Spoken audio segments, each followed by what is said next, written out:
మీ అందరికీ నమస్కారం అండి. ఇదేమిటమ్మా మాయా మాయ. ఈ ఈ గ్లిమ్స్ నాకు ముందే చూపించుంటే నేను సర్వానంద్ క్యారెక్టర్ అడిగేవాడిని. అన్నీ అయిపోయిన తర్వాత చూపించారు అభి గారు. యాక్చువల్లీ నేను ఒక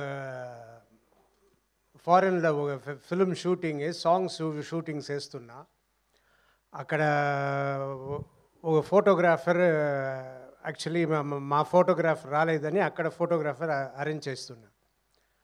ఆయన వచ్చి ఫొటోస్ అన్నీ తీస్తూ అడిగారు, మీరు ఎన్నేళ్ళగా ఇండస్ట్రీలో ఉన్నారు, ఏం చేస్తున్నారు, ఇంకా ఎన్ని సినిమాలు చేస్తున్నారంటే నేను ఒక 1 or 2 years అగేట్లో ఉండే సినిమాలతో చెప్తూ ఇదంతా చేయబోతున్నా. యు ఆర్ వెరీ లక్కీ అండి. ఎందుకు అన్న, you have work, me work ఉంది, యు ఆర్ వెరీ లక్కీ అన్నారు. నేను అది పెద్దగా దాని గురించి అప్పుడు పెద్దగా అనుకోలేదు. కానీ నిజంగా వర్క్ లేకుండా ఇంట్లో ఉంటే అది జైలు.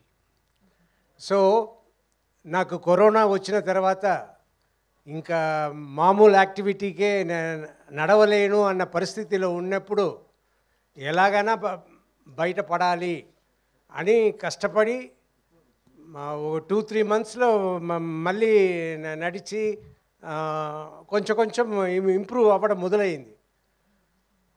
అదంతా అయ్యి మరి 6 monthsలో అన్నీ కంప్లీట్గా నేను తయారైపోయాను. తయారైపోతే సరిపోదు, వర్క్ కావాలి. నేను హీరోగా చేస్తున్న సినిమాలు చేస్తున్నప్పుడు నేను ఒక్కొక్క సినిమాకి ఇందులో ఏం చేయబోతున్నాము, ఇది చేయబోతున్నాము, ఎలా ఉండాలి, ఎలా రావాలి, ఎలా ఫినిషింగ్ ఉండాలి, ఎలా గెలవాలి అన్నట్టు మాట్లాడుకుంటాం. అదంతా మాట్లాడి ఇన్ని సినిమాలు నియర్లీ 100 ఫిలిమ్స్ వచ్చిన తర్వాత టయర్డ్ అయిపోయా.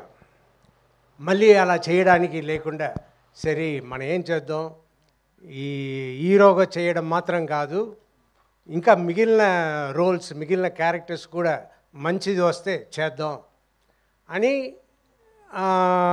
అది అందరికీ తెలియవచ్చి ఎంతోమంది సినిమాలు చేయడానికి వచ్చారు. కానీ ఆ సినిమాలంతా నేను విన్నప్పుడు అయ్యో ఇది చేయకుండా ఉంటేనే బెటరు అన్నట్టు చాలా సినిమాలు నేను చేయలేదు. ఐ వాజ్ చాలా డిసప్పాయింటెడ్గా, ఏంట్రా మంచి సబ్జెక్ట్ రావట్లేదు, మంచి ఇది రావట్లేదు అని డిసప్పాయింటెడ్గా ఉన్న టైంలో అభి వచ్చారు. అభి వచ్చి నాకు ఈ ఫిల్మ్ స్టోరీ చెప్పారు. నాకు సర్వానంద్ గారు హీరోగా ఉన్నారు, ఇందులో నేను వెళ్ళి చేస్తే బాగుంటుందా, సరే ఇలాగే కదా మొదలు పెట్టాలి అని సబ్జెక్ట్ విని చాలా బాగుంది, మనకి సినిమా బాగా చేస్తే మంచి పేరు వస్తుంది అన్న దాంట్లో ఆ సినిమా చేస్తానని నేను ఒప్పుకున్నాను. కానీ నిజంగా ఆ ఫిలిం ఎంత బాగా వచ్చిందో all because of Abhilash Reddy గారు. ఎస్, ఆయన ప్రతి ఫ్రేమ్, ప్రతి షాట్, ప్రతి ఎలా యాక్ట్ చేయాలి అన్న ప్రతిదీ చెప్పి నన్ను చేయించుకున్నారు. నాకు ప్రతిరోజు షూటింగ్ అయిన తర్వాత, ఆ సీన్ అయిన తర్వాత పెద్ద సాటిస్ఫాక్షన్. ఆహా, ఇంత బాగా వస్తుంది అంటే మంచి వర్క్ తీసుకోవాలి. లేదంటే ఇప్పుడు ఇందులో యాటిట్యూడ్ చూపించండి అని అన్నప్పుడు నేను ఎప్పుడు మామూలుగా అందరితో నవ్వుతూ తిరుగుతున్నట్టు నేను ఉంటుంటే అది కాదు సార్, అక్కడ ఆ యాటిట్యూడ్ రావాలి, అది తెప్పించండి అని చెప్పి ప్రతి ఫ్రేమ్ నేను బాగా చేసేలా చేసిన అభి గారికి చాలా చాలా థ్యాంక్స్. అండ్ అదే ఈ సినిమా గెలుపు అవుతుంది. అండ్ ప్రొడ్యూసర్ అని చూస్తే వంశీ గారిని నేను ఇప్పుడే చూస్తున్నా. అంటే సూపర్ ప్రొడ్యూసర్స్, సూపర్ ట్రీట్మెంట్, అన్నీ సూపర్. ఇంత కామ్గా, ఇంత ఇదిగా ఉన్నారు. మనమంతా ఇంత ఖర్చు అయితే నేను సినిమాతో చేసినవని కదా, ఈ సినిమా ఖర్చులు అన్నీ చూస్తుంటే నాకు భయం పుట్టేది.